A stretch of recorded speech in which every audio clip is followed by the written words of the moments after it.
Everybody to our seminar today. My name is Cinnamon Moffett, and I'm the Research Program Manager here at Oregon State University's Hatfield Marine Science Center, and I will be your host. Just a reminder, this is a hybrid event, so that means we have folks online and we have folks in the room.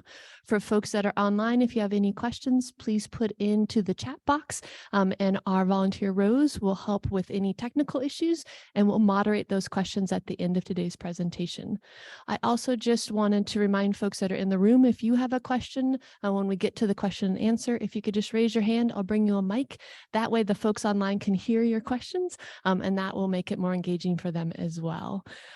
Just wanted to make a couple of plugs that are coming up. So our next seminar next week on February 9th, Lorenzo Cinelli is going to be here from CIOS, Fisheries Oceanography Lab from Oregon State University, talking about spatial and temporal constraints of fish populations and distributions. So I hope you can come back for that one next week. But if you are curious about any of the talks that are coming up, if you go to HMSC's homepage, scroll to the bottom, there's a calendar of events there. And on that calendar, you can get all the login information and details about our speakers. But why you're all here today is for today's speaker. And today's speaker was introduced to me, brought to us by somebody that you probably all recognize. Matt Hockyard was part of the molluscan broodstock program here at Oregon State HMSC for many, many years. And he is now an assistant professor at the Finfish Nutrition and the Aquaculture Research Institute at the University of Maine. And so I'm going to hand this off to Matt, and Matt's going to introduce our speaker. Yeah, great. Thanks, Cinnamon. Yeah, when Cinnamon asked if there was anyone that I knew that would be a good seminar speaker, my mind immediately came to Dr. Damian Brady. He is, when coming here to the Aquaculture Research Institute at University of Maine, I've been able to work with some really great folks and doing some really interesting things. And one thing that Dr. Brady's work, it really overlaps, I think, with some of the themes that some of the research activities at Hatfield Marine Science Center and more broadly at OSU. Dr. Brady is the Agatha B. Darling Associate Professor of Oceanography at the University of Maine's Darling Marine Center. He received his PhD from the University of Delaware in 2008, studying interactions between juvenile estuarine-dependent fishes and hypoxia. When he arrived in Maine, he discovered that many of the water quality problems that affect the U.S. East Coast just weren't present in Maine. He shifted his focus to include offshore aquaculture, offshore wind, and fisheries, using the same lens that he used for his hypoxia work. Specifically, Dr. Brady is interested in how we can link oceanographic conditions to specific outcomes for marine organisms. Dr. Brady's group applies oceanographic tools to applied marine systems as diverse and floating as diverse as floating offshore wind, the American lobster fishery, and North Atlantic right whale interactions, as well as recirculating aquaculture systems. I'd also like to point out that Dr. Brady worked a lot with Dr. Matt Gray, who is a former PhD student at the Hatfield Center, and I believe still works with him pretty closely. So with that, I'll turn it over to him. Thank you. Thank you, Matt. I appreciate that.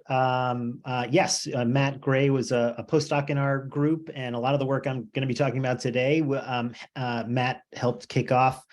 I guess just send us all your mats. We'll take them all. And we've really enjoyed having Matt Hockyard here too in the Aquaculture Research Institute. I will say that I'm going to be talking about the emerging aquaculture trends sort of in the Gulf of Maine writ large. It's more of a smorgasbord of things that are happening in the aquaculture world here. So I hope you'll bear with me as I kind of work through a bunch of the things that are changing, especially in the last 10 years or so. I wrote, I think, in my abstract, but this is really going to be sort of a Maine travelogue through an aquaculture lens. So if you're not familiar with the terrain, I'm going to try to walk you through it. The terrain is very, very cold right now. I think tomorrow is supposed to hit -40 in parts of Maine. I just learned that -40 degrees Fahrenheit is the same as -40 degrees Celsius, which is a tough thing to learn when it's happening in the place that you live. But during the summer, this is what Maine looks like. And we're going to be talking about this interaction between how the Gulf of Maine works and how the aquaculture industry has evolved. So right before COVID, Portland, Maine is named the Bon Appetit 2018 City of the Year. Things are looking up here in Portland, and potentially, I guess they still are. And Vogue had named 2 of the restaurants here in Maine on their most anticipated restaurants opening in 2022. And then the New York Times 2022 list had 2 of the top 50 restaurants in the US in Portland, Maine. And just a reminder that Portland, Maine has about Maine has about 0.39% of the US population, but apparently 1/25 of the best restaurants in the United States are new and best opening restaurants. So I've been really trying over time to sort of figure out what is it about Maine that makes it in some ways very, very distinct, and then obviously in some ways what can we learn here that can be applied to lots of other places. But it's primarily on the strength of seafood production, and clearly we're known as generating American lobster. We can talk about American lobster. That's one of my favorite subjects later on. Of course, the American lobster industry was worth $730 million last year, and that's just in the state of Maine. And it results in a lot of distribution and infrastructure that actually makes it easy for us to transport other types of seafood within those globalized food chains, as well as generating 5,000 to 6,000 lobster boats on the water that can access and generate aquaculture production at the same time. And we'll talk about how these 2 industries have sort of co-evolved recently. All right, so what makes Maine unique? Certainly on the East Coast, one half of this equation, it's going to be 1 if by land and 2 if by sea. So let's talk a little bit about land. Maine is unique insofar as it's sort of the end of the last glacial maximum. And so if you zoom in on Maine, the last glacial maximum, Laurentide ice sheet, coincides with basically the coast of Maine. And as it retreats, it leaves behind a very, very fractured watershed landscape. Matt mentioned in the introduction that I did a lot of work on hypoxia when I was more southerly on the East Coast. And in some ways, some of that gets generated by the fact that you have these much larger watersheds as you move south, like the Susquehanna River, like the Gulf of Mexico, for instance, and the Mississippi River, both places where we've done a lot of hypoxia research over time. And in Maine, you end up with this very, very fractured landscape. And in fact, the coastline of Maine is longer than the coastline of California, for instance. And that leaves us with an incredibly unique natural laboratory of subwatersheds. So here's a particular Huck number, Huck 8 maybe. There are at least 543 little estuaries or little areas along the coast of Maine. And there's really only 2 significant rivers in the state, and that's the Penobscot and the Kennebec rivers. But otherwise, you end up having 543 little spots along the coast where different types of aquaculture takes place. So here's the coast. If you're not familiar, right here in the center of the coast, this is the Penobscot Bay. Most of the finfish aquaculture, or I'd say the vast majority of marine finfish aquaculture in the country at this point takes place in this area right here. This is Cobscook and Machias. As we move down here, burgeoning scallop industry, some oyster industry and mussel industry is in this neck of the woods. As we move down here into what we call the mid-coast, this is primarily oyster aquaculture and kelp aquaculture taking place in these areas. And the oceanography of the Gulf of Maine, as well as the socioeconomics, tends to be a good descriptor or a good predictor of where certain types of aquaculture is going to be. But that retreating ice sheet and the fact that you have a lot of small watersheds that end up incubating Gulf of Maine water is going to be really important later on. Some of you may have seen this statistic. Andy Pershing, who at the time was at the Gulf of Maine Research Institute, wrote in his 2015 science paper that the Gulf of Maine had warmed faster than 99% of the world's oceans over this particular 10-year period, 2004 to 2014. It's vexing sometimes for people to say it's warming faster than 99.9% of the world's oceans, because if it continued at that rate of warming over this 10-year period, I believe the Gulf of Maine would be close to boiling right now. But it's been in some ways more like a regime shift. We used to be over here, and now we're over here. And we have banged around this, I think, 6 of the last 10 years have all set records for Gulf of Maine warming.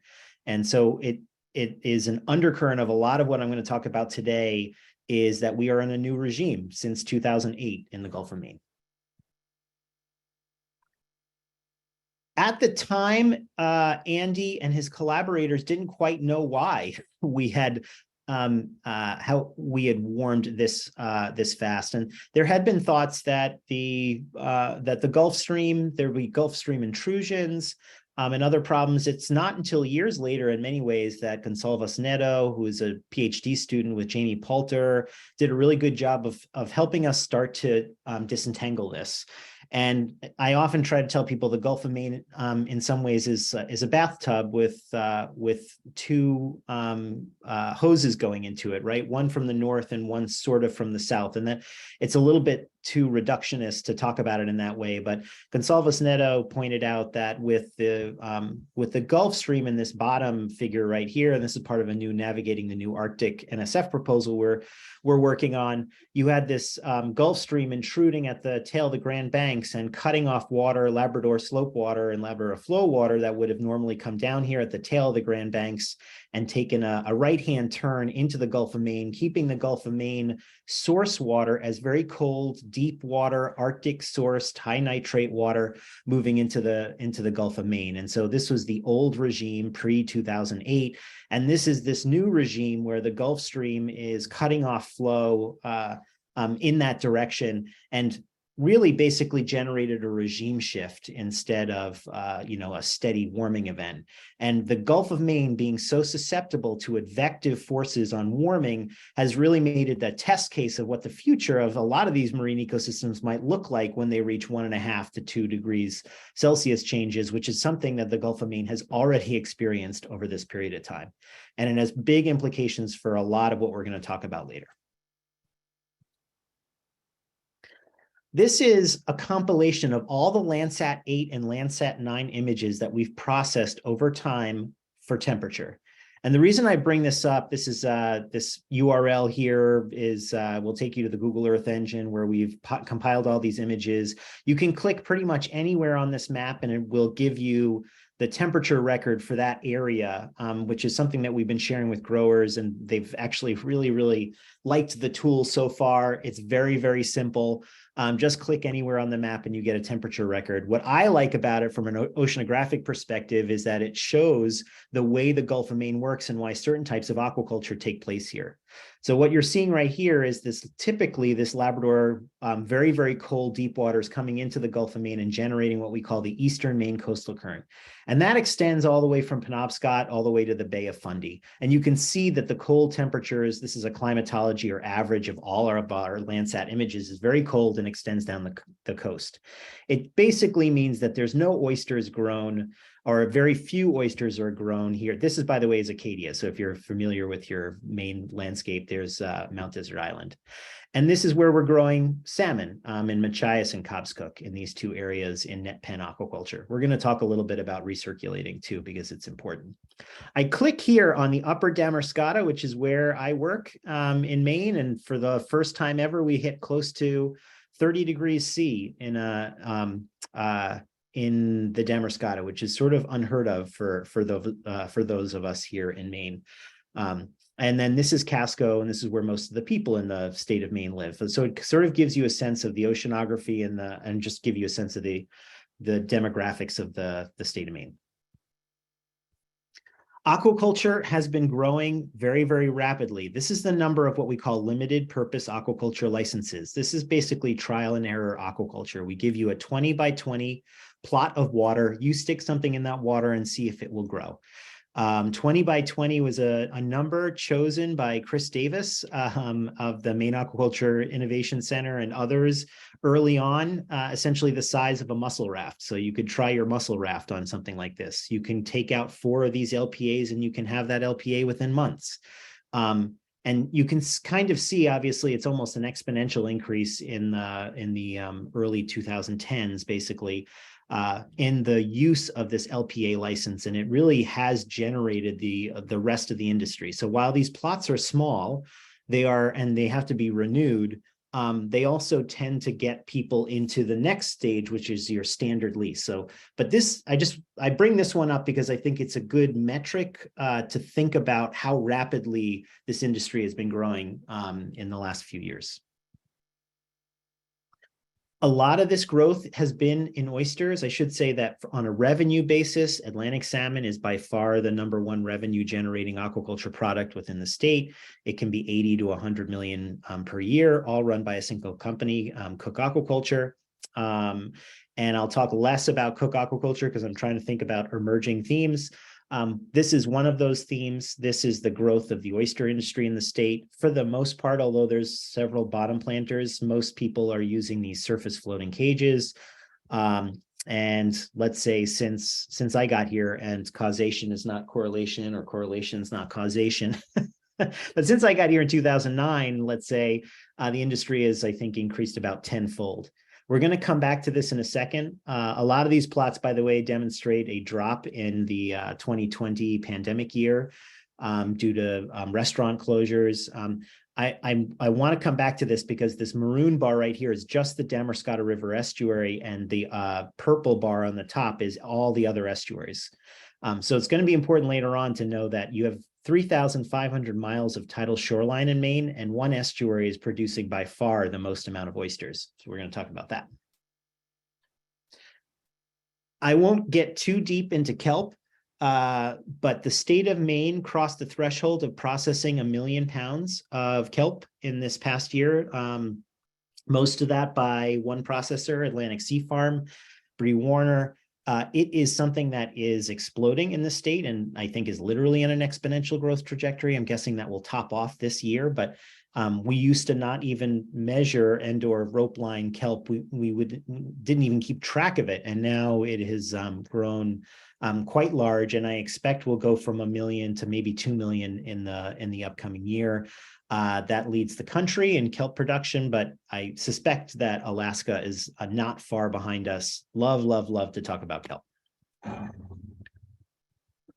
This is friend Steve Train on the pull and pray, and he's seeding his line. Many of you are probably familiar with kelp aquaculture on the West Coast. It's fairly similar, but the key here is that it is a season that is directly orthogonal to the lobster season. And so a lot of the same infrastructure can be used and generate a new revenue stream for lobstermen that know these areas. And a lot of our work in the last couple of years has been about markets and making sure that the production they bring in end up in places that pay well. And around 60 cents a wet pound right now is the rate that people get here in Maine. I would be remiss if I didn't talk about it, but marine carbon dioxide removal is a hot topic here in Maine. There's a company called Running Tide who's received at least $12 to $15 million or so of VC capital to think about the growing kelp and sinking it. This is not their methodology. We were tasked with generating a techno-economic analysis of how much it would cost to grow kelp and to sink it. So this is from a recent paper of ours. Asking basically the way we grow kelp now, and I should say that here at the Darling Center, we run an aquaculture experimental station, so we grow kelp. The way we grow kelp now, the question was, how much would it cost to grow that kelp, harvest it, put it in a form that would be relatively recalcitrant and get it to 1,000 meters. And so we ran a life cycle assessment as well as a techno-economic analysis using data from all over the state about how people were currently growing kelp to look at what the possibilities are for marine carbon dioxide removal. A lot of people have talked about the fact that we may need to remove 1 to 10 gigatons of carbon in a lot of the IPC scenarios that include carbon dioxide removal. At 1 to 10 gigatons at $100 a metric ton, you start to get into the hundreds of billions of dollars. And so the question was, is there a market here? I will, save you too much heartache. It's very expensive to do.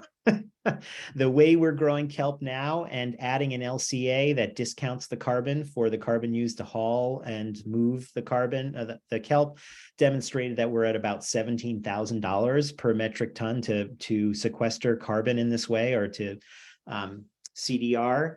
One thing that really became interesting coming out of this analysis and has been really fun because we've been talking to a lot of verifiers, carbon verifiers around the state, and really moving into this scientific space that didn't exist 5 or 6 years ago, was that it's really a kelp problem. The way we're growing kelp, that our levelized cost of carbon is mostly driven by the fact that growing kelp the way we're growing it now is very, very expensive.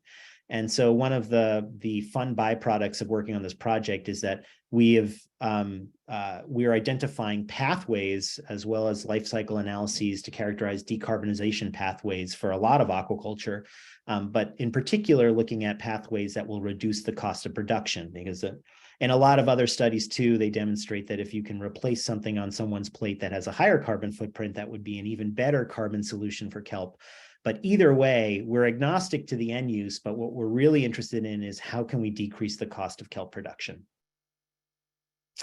This is certainly one of the ways we've started in a collaboration with industrial plankton to start seaweed bioreactors that should be up and going in May here, and we'll be looking at yield and other factors in strain selection and working with growers here to see if we can decrease costs on the hatchery side as well.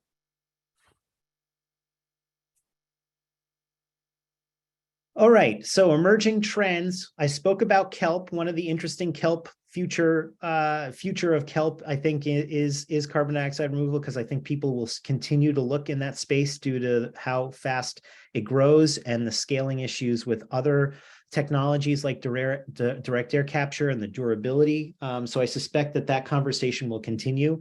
We're really interested in driving down the cost of kelp and being agnostic about it. So one of our questions has now been, what is the future of finfish aquaculture? And I know Matt Hockyard and others here have been thinking hard about this problem.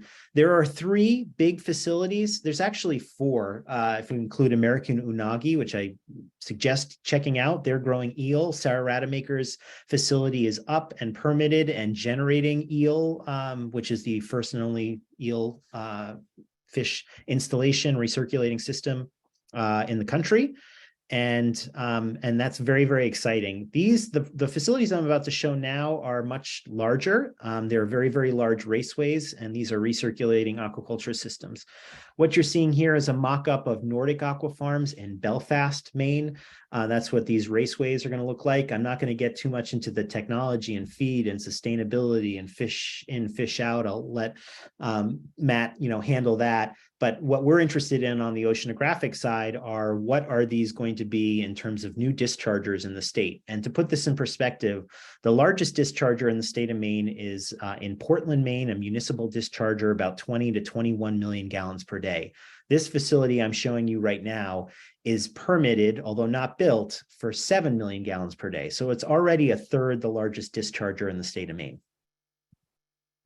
This is where that discharge pipe is. We run water quality samples. We run the Maine Water Quality Lab. And so we run water quality samples for these as part of their permit schedule. So this is their discharge and intake. Maine becomes a really nice place for this because it has plenty of fresh water. It has abundant salt water that's relatively clean. So you can see that there's an intake and a discharge. So if you want to run the entire Atlantic salmon life cycle, Maine is a pretty good place for this, which is why so many of these facilities are popping up all over the state. But it obviously brings these companies into conflict with many of these local communities for a lot of different reasons, and happy to get into that too. Ends up a lot of our models and a lot of our oceanographic tools, they end up getting used in this way. So this is the outfall from Belfast, and trying to characterize what the halo of impact from a total nitrogen perspective will be. What has been fascinating about this is that there is not a facility of this size in the world yet. And so in many ways, we've been modeling essentially a discharge that doesn't exist yet, and it's hard to characterize. This is another facility in Jonesport for Kingfish, if you're not familiar, or yellowtail. This is a really fascinating one, and they have just secured their final permits, and I'd be happy to come back here in a couple of years and characterize how discharge and how these companies have proceeded, because it is fits and starts. There's one more company called Whole Oceans, which has an option to produce Atlantic salmon, again, at a similar size as Nordic in Bucksport, Maine. I wanted to talk just a little bit because I gave myself liberty with the title of my talk to talk about emerging trends.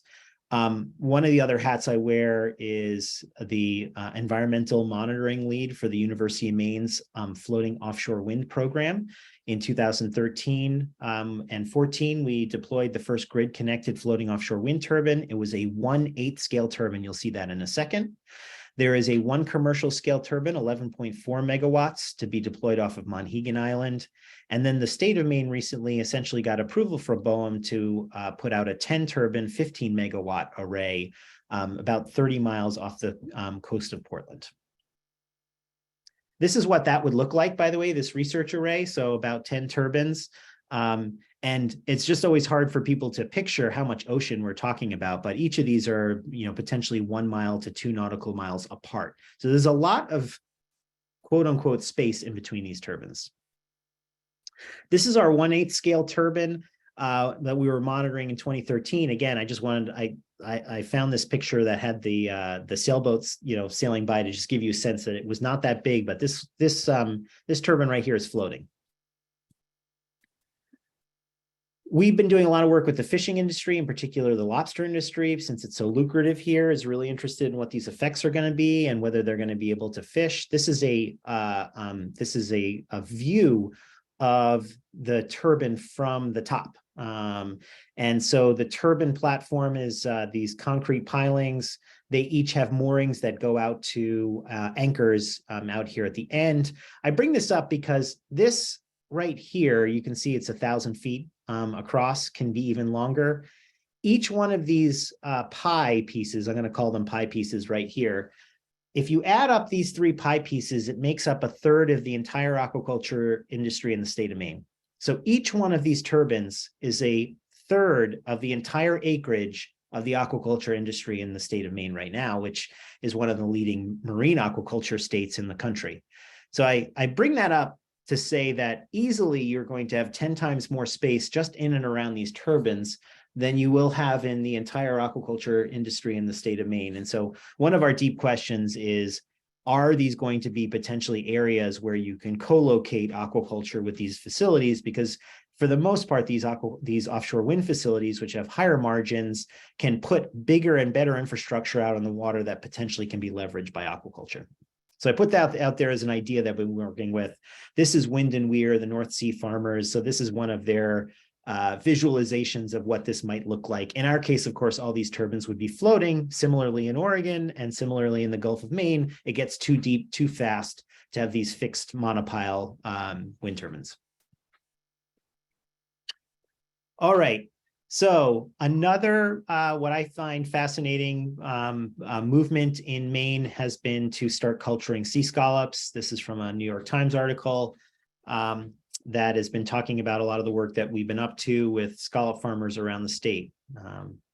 We did a meta-analysis because they've been working on this in Canada for quite some time about where the best places to get growth rates for cultured scallops are around the Northwest Atlantic. We use that in a generalized additive model to identify areas that we think would be good for scallop production. Then we've generated some of these maps, and this map will not look all that different than that Landsat map I showed you before, which is to say this right here in the Northeast Channel is the first time very, very deep water coming from the north surfaces in the relatively shallow Gulf of Maine. And so it instantaneously makes that water pretty cold. And in a 3-year grow out period, we asked how long is that pixel from an OISST standpoint from NOAA, how long is that pixel in optimal temperature range for scallop growth? And so in the Northwest Atlantic, the down East Maine has got to be a place where we try this, and we are. So starting a whole new industry. Vertical Bay Farm, Marsden Brewer, some really, really talented fishermen actually that have converted into aquaculture. They have taken at least 3 or 4 trips to Japan to learn how to culture them. The method's been in Japan for obviously 30 plus years. In 2012, the Japanese cultured scallop landings were worth maybe $3.6 billion. So the question is, can we do the same thing here?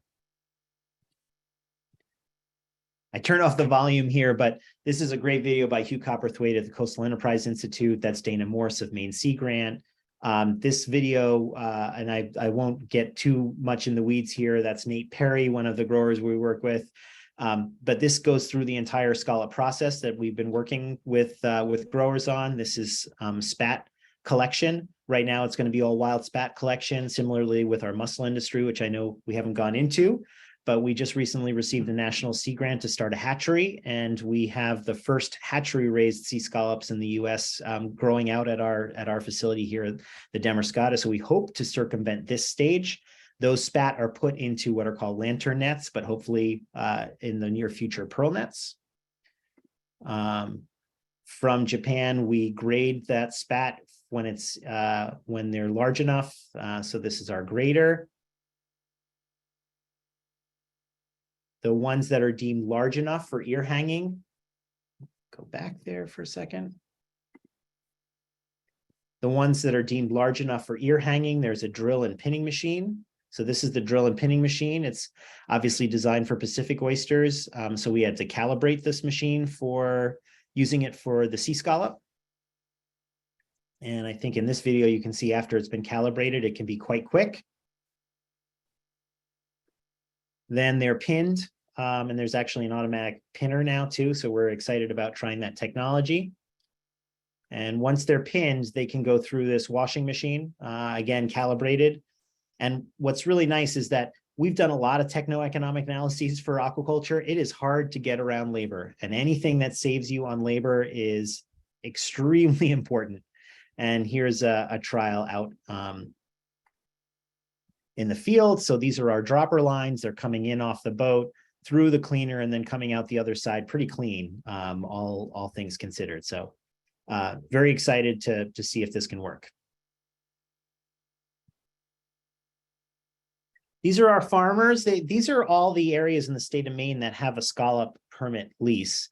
Most of them don't grow scallops yet, but these are the two of the bigger farms in the state of Maine. So this one's near Acadia National Park in Mount Desert Island, and this one's in Penobscot Bay. This is sort of a complicated figure, but it's actually been really interesting to think about the interaction between growth and biology and economics. So I'll sort of walk you through this. This is shell height or size of the scallop seed. This is from an experiment my student Chris Noren is running. This is the violin plot that shows the range and sizes. This is our seed right here. We have a dashed line here around 50 millimeters is where we think we can ear hang. So it shows the growth of the seed over time and when we can ear hang. This is when we put them out on the ear hanging line. And then this is the growth as they move through the either ear hung or lantern net. So you can either go through the process of ear hanging your product, or you can leave them in those lantern nets. And the reason that people are ear hanging is to make cleaning much, much, much simpler. We think that we can cut by labor by 6-fold if you ear hang. It's just that there's a lot of upfront labor and a lot of capital expenditures in order to do it. So we take this data, which is the shell height growth rate, and we cross it with what the market is going to be. And there are primarily 2 markets. They're the meat-only market, where you just cut the adductor out and you sell it, or the whole scallop market, which has been burgeoning. People are really, really interested in eating a whole scallop, and in Europe, they eat a whole scallop. But we have to get through biotoxin testing to do this. But it turns out that this movement from 90 millimeters to around 100 millimeters is probably what takes the longest in a scallop growth cycle. It just takes forever to get them from 90 to 110 because the growth rate's slow as they get larger.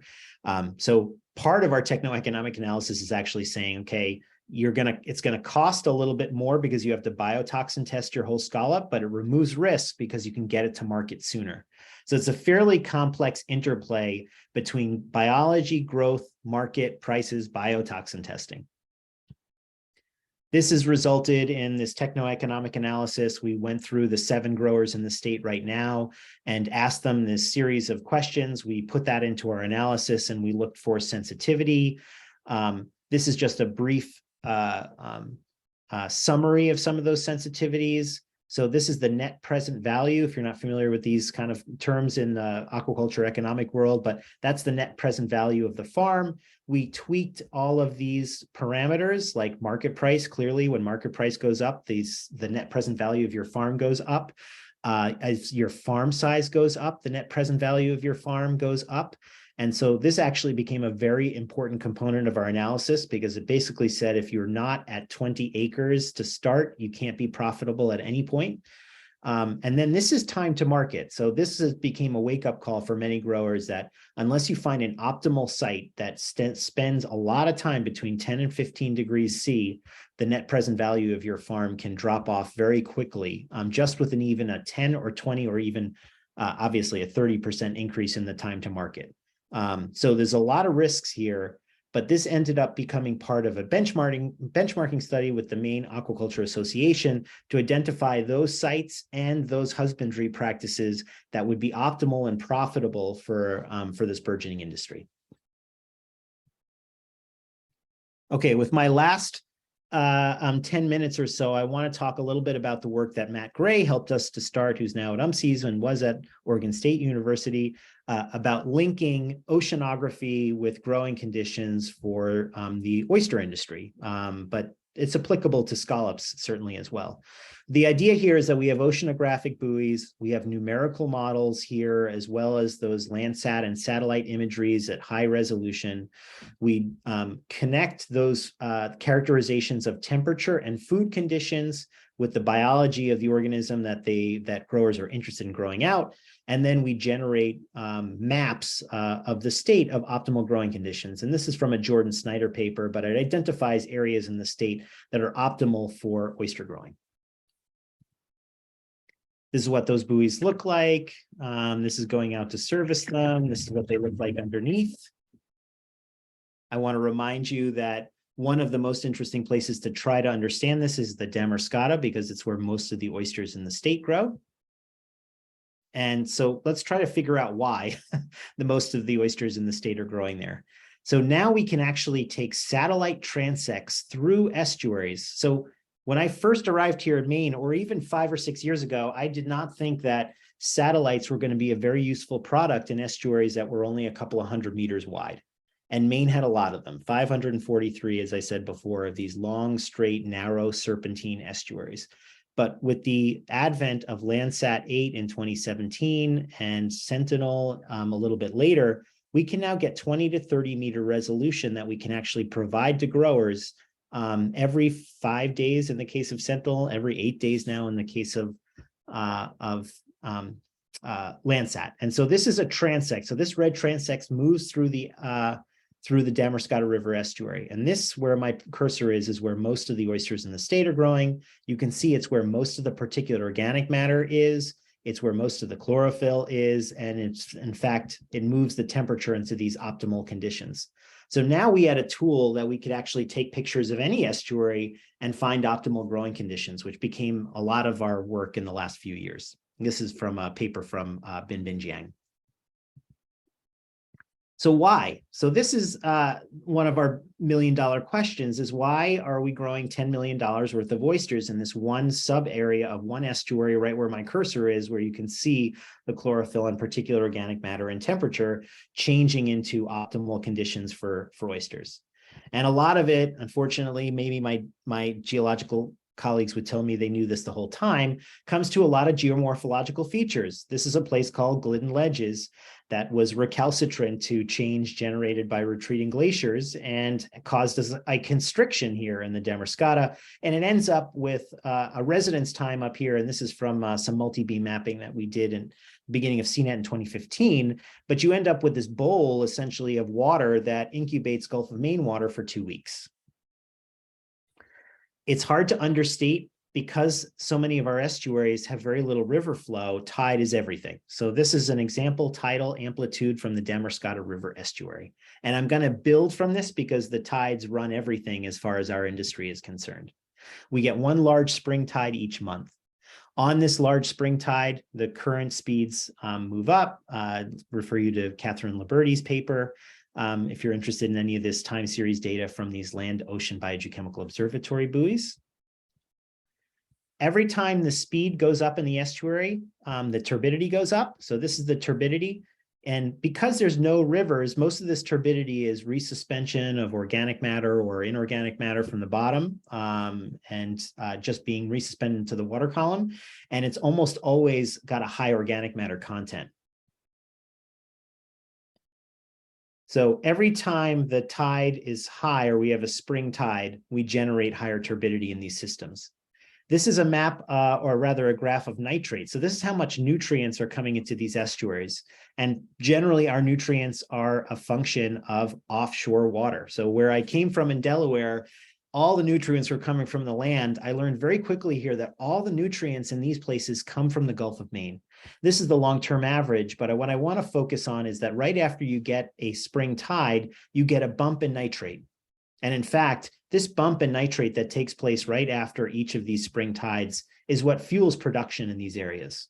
So we can see that here. This is the nitrate signal from the Damariscotta River estuary. Every time we have a bump in nitrate, right afterwards, we have a bump in chlorophyll, and that's this green line. And then I guess I should point out that at the end of the season, the chlorophyll goes away, the day lengths get short, we get into the days that we're having right now that are extremely cold, and the nitrate goes up. And what this happens basically during convective overturn, but we always get one last really big fall bloom at the end of the season. And that takes place because the stratified Western Maine coastal current that I was showing you before destratifies, and all that nitrate that was sitting on the bottom pumps into these estuaries. And so we always get one last bloom at the end of the year, 2016, 2017, 2018. Turns out that this bloom is actually very, very useful for the oyster industry. You get one last labile meal right before the winter comes. The other thing it does, and I'm hesitant to bring this up because the work done in Oregon and the Whiskey Creek story is very famous over here, and a lot of our hatchery managers like Bill Mook and others have always really learned a lot from what has happened over at Oregon. And so we were starting to delve into the fact that what's happening here in the Damariscotta, which is where at least two of the biggest hatcheries around here are, and are there similar dynamics and issues happening? And while we don't have technically upwelling per se, because our water actually is in some ways forced into the Gulf of Maine from the north, it's almost like upwelling. It's East Coast upwelling. It's not quite that same way, but that spring tide becomes really important for communicating between offshore and nearshore. And so I'm just going to bring sort of one last example. This is again these tidal cycles again. Everything is hooked to the spring and neap tidal cycles. And what I'm showing here is the net ecosystem metabolism. So where this is positive, we're generally autotrophic. We're taking this from the dissolved oxygen time series.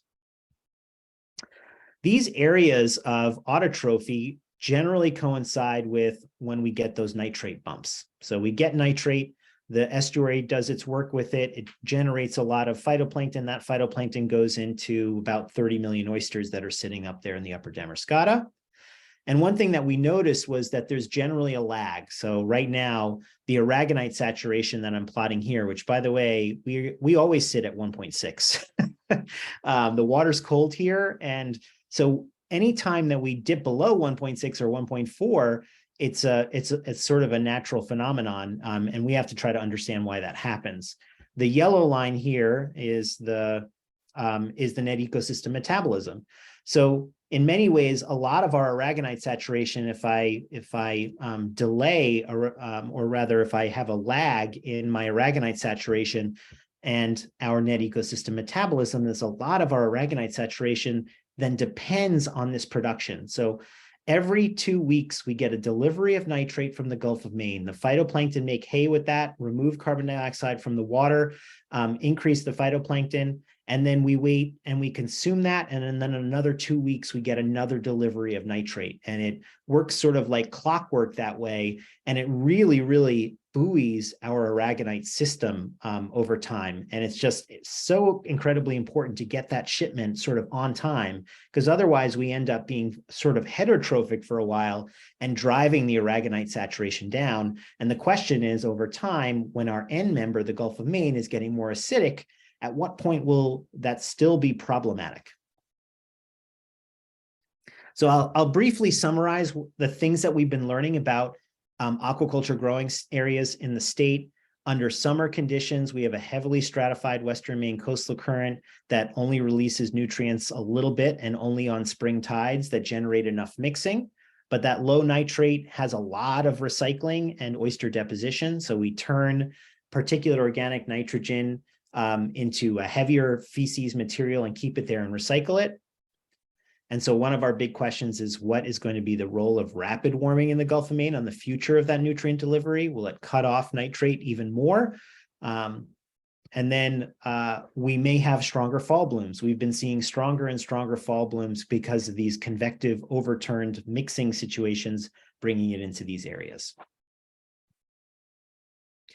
This will be my last point, but a lot of these areas are teleconnected.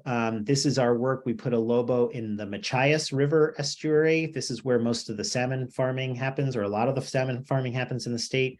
Here's where I am in the Damariscotta. Here's this eastern Maine coastal current coming in and moving down the coast. And what's exciting about it is that we can see this tidally mixed eastern Gulf of Maine and the stratified western Gulf of Maine. If we look at our SUNAs, our submersible ultraviolet nitrate analyzers, they're teleconnected. So a spring tide in the state is bringing nitrate and pumping nitrate into the Machias. Again, it's much, much closer to where the Gulf of Maine Labrador slope water is coming in. And so the nitrates are much, much higher. I apologize for showing you the raw data, but here's the Damariscotta, and again, the nitrate has been consumed as it's made its way down the coast from the eastern Maine to the western Maine coastal current. So there's far less nitrate in the Damariscotta to work with, and a lot of it in Machias. But they're both pumping in estuarine, or pumping that nitrate into the estuary on those spring tides around pretty much the same time of year. It's just much, much colder. So Machias, it's maxing out between 10 and 15 degrees C. And in the Damariscotta, we're maxing out between 20 and 25 degrees C. So with that, I'm going to say thank you. I think I'm right on time. But I think this growing industry, whether it's scallops or oysters, is linked to these advective offshore dynamics. As opposed to land-based nutrient delivery, as well as land-based or within estuarine heating. The Gulf of Maine is at the mercy of what's going to happen in the Arctic in many ways, and what's going to happen with the Gulf Stream. Increased precipitation and stratification in coastal currents may change this exchange. And we're really, really fascinated about what the role climate's going to play, and in many ways it has already played in this system. So with that, I'll take any questions. All right. Thank you so much. Everybody, I don't know if you can hear, but go ahead and clap. All right. So we covered a lot of ground. And so we're going to open it up for some questions. Any questions online? All right. For folks online, if you go ahead and put your questions into the chat box, we will work through them. For folks in the room, do we have any questions? All right. Chris Langdon has one.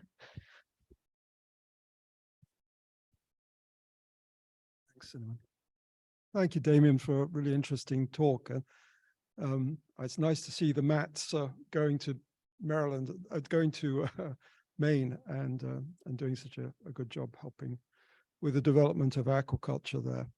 So I guess I have a sort of an overarching question as to why you're seeing this tremendous growth of aquaculture in Maine. Here in Oregon, aquaculture is growing at a very slow rate, and yet in Maine we see this tremendous blossoming of different types of aquaculture. I wonder if you could speak to that. Yeah, and Chris, by the way, honored to meet you, and hope to meet you in person one day. But thank you for that question. I think at least for me, one of the biggest pieces is this LPA process. I know I mentioned it in passing, but these limited purpose aquaculture licenses that let people try something. You can take 4 out in your name, and if you've got friends, now all of a sudden you can take 8 out or 12 out. And that LPA process has gotten people past potentially the jitters about, is this going to work or not work? Turns out 20 by 20 feet. And that, by the way, doesn't include the scoping, right? So your scope can be a little outside that. Gives people enough of a sandbox to experiment in.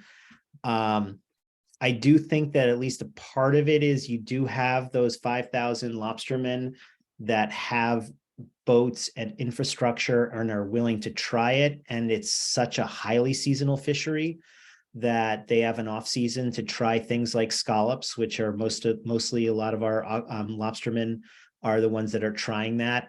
The people who do oysters are pretty much professional oyster aquaculturists, right? So oysters, I think, have become really, really turnkey here, which is to say, you know, you're going to succeed if you find the right spot. And then I think kelp, when people started to realize that there's a fixed cost and that Atlantic Sea Farm will buy your kelp for 60 cents a wet pound, that gave people some solid ways of sort of back calculating what they would have to do to get that price. And especially because it's an off or you know, a season that's sort of orthogonal to their lobster industry. But I really think this LPA is a really important one for people to experiment with it and for it to be streamlined, you know, 3 to 4 months. My impression is that after that, if you think it's going to take you 2 years to get your permit, you know, why even start?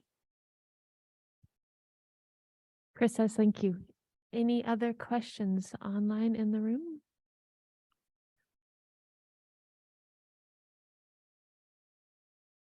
Hi, thank you. Great talk.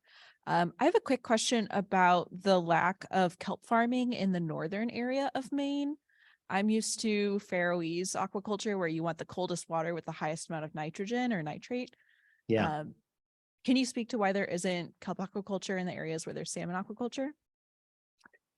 I think that's going to change in the near future. I think that for the most part, the way it's done now is everyone harvests in April or May. Once you get past that, you start to develop a lot of biofouling in these farms. And so all of southern Maine or western Maine is, you know, it has the perfect temperature profile, low temperatures, high nitrate. I sort of showed in that sort of nitrate graph that I often say the moment that we get that convective overturn and we see this bump in nitrate, like right at the end of the year, and then nitrates start to increase, this is the moment I want to put in my kelp farm. So the seasonality is still perfect for kelp, even in the Western Maine coastal current. I suspect that we're going to start to see more growers in the Eastern Maine coastal current. It's true, they should be able to grow longer and potentially have more yields in those areas. I don't know if it's also proximity to Atlantic Sea Farm, which is, you know, accepting all that kelp, and in the extreme western part of the state too. But I suspect that that's going to change in the near future. Okay, great. Looks like we got a question online. So the question is, what lag time, if any, did you observe between nitrate increases and oyster production? Yeah, so that's a more difficult one because oysters are growing on timescales that are so much longer than bloom timescales. I think what's important or what we noticed is that although the standing stock of chlorophyll can sometimes be low, you know, we're talking 1, 2, 3 micrograms per liter. You know, I came from Delaware where sometimes the runoff could cause 800 micrograms per liter. I remember being out on a day like that. So when I first came here, I said, how are we generating 10 million oysters in this one estuary at 4 micrograms per liter of chlorophyll? And it became clear to me that it wasn't the standing stock that mattered, it was the production that mattered. And it's just an extremely productive place. So the oysters are eating it, but it's getting replaced as quickly as they eat it. So that really became kind of one of our foci, was to sort of try to understand why it's so productive. And certainly these spring neap cycles of the delivery of offshore nitrate, where it's a little bit too deep for it to be processed all the time. As soon as it gets into a shallow area with a high residence time of a week or two for chlorophyll to work on it, and then deliver that to oysters, and it sort of became clear to me that it's like clockwork. And then you can always expect another delivery in 2 weeks. Great. Any questions in the room? I had a question for you. Can you go back? I think it was either the slide before this one or 2 slides back where you had the split, one more, east and west. Yeah, that one. Are we seeing a shift in the last few years between that line on the east and west and the oceanographic conditions? Yeah, that's a really good question. I would say that for the, there's kind of 2 important things here. That eastern Maine coastal current has probably heated up more than the western Maine coastal current. So that this area right here, and that may be because of the advective mix that fuels this, right? It's just very cold water that's essentially coming up around Nova Scotia into the Bay of Fundy and then down the coast here. That has in many ways since 2008 fueled the lobster industry. It's hard to sometimes talk about this, but the bottom water in the eastern Maine coastal current, the moment it got above 12 degrees C for long periods of time, lobsters started to settle out there. And so we went from a $200 million fishery to a $700 million fishery over the course of 2008 to now. So even little pieces of warming, 1 or 2 degrees centigrade that takes it from 10 degrees to 12 degrees made all the difference here. So I'm not sure we've seen differences in where the line is, like that separates the eastern Maine and western Maine coastal current. At least I'm not aware of that. But I will say that the dynamics and how they've changed in the eastern Gulf of Maine have led to much bigger differences in how marine resources are harvested and used. Interesting. Okay, I have other questions, but I want to hand it back to the room. Anything online? Anything in the room? All right, then I could ask my question. So the shrimp fishery has really changed since 2011, maybe. I don't remember exactly when the crash was. Where are those fishers now? Have they picked up one of these aquaculture industries as a replacement for, I mean, most of them that was a second fishery for them, but just curious how that plays into everything. Yeah, it's a really good question. So that the northern shrimp fishery would have been a winter fishery, basically for guys that were typically lobstering. So they've gone sort of 2 places. I will say the state of Maine was the 5th most moved to state per capita in the country afterwards. So there's been it was kind of the last undeveloped part of the East Coast for gentrification of coastal communities. So we're in the midst of a big gentrification, which has turned a lot of fishermen, for instance, into carpenters and electricians and plumbers too. So that's just an important component of it. I will say that the lobster industry itself became so lucrative that in many ways they just expanded their lobster portfolio, many of those fishermen. We have a now better and rotationally managed scallop industry that takes place now around that same period of time. And it is true that some of them, probably on the orders of 20 to 50 of those will also grow kelp in that off season now. And I think that's on the order of the number of lobstermen that work with Atlantic Sea Farm, I think is around 27 or so.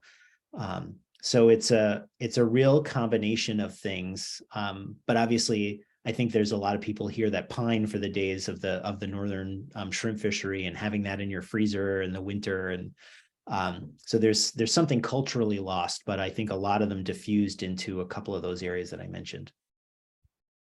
Great, thanks for that update. Just looking around the room, anything else? We are at the edge of our time as well, so I think that we are going to let you off the hook. But it seems like there are many, many lessons that you can share with us. And so maybe we'll work on getting you out here to Oregon sometime face-to-face in the future. Yeah, I'd love to do it. And really, thank you for the opportunity. I appreciate it. All right, everybody. Thank you so much. And one more time, thank you to our speaker.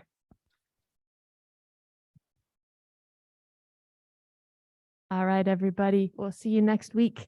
And again, thank you so much for being here. And Matt, any last words? None for me. No, thanks. That was a really excellent talk, Damian. I really enjoyed it. Thanks. Appreciate it. See everyone. All right. Thanks, everybody. Yep. Thanks.